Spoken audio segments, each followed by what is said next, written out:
Hello, I'm Grace. Samsung Electronics and SK hynix, the two pillars of the domestic semiconductor industry, are drawing intense market attention as they prepare to announce unprecedented shareholder return policies.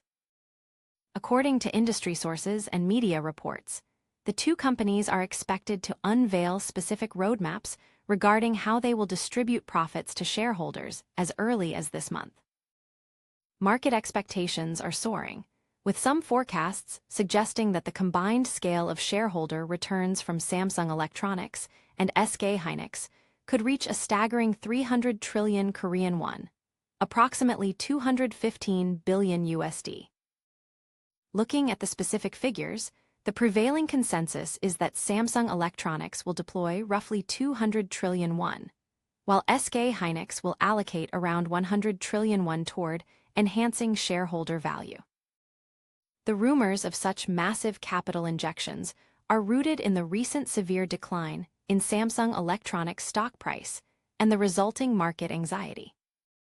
In fact, Samsung Electronics shares have recently experienced a sharp correction, plunging by approximately 49%, which has served as a primary driver for weakening investor sentiment.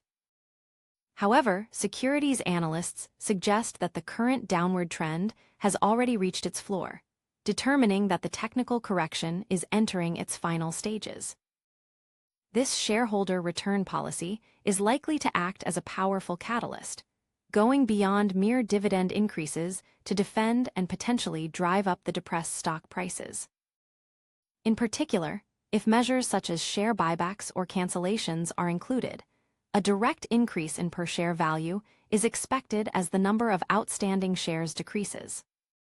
The semiconductor market is currently seeing favorable signs of improvement due to memory supply shortages, creating an environment where the synergy from these policy announcements could be maximized.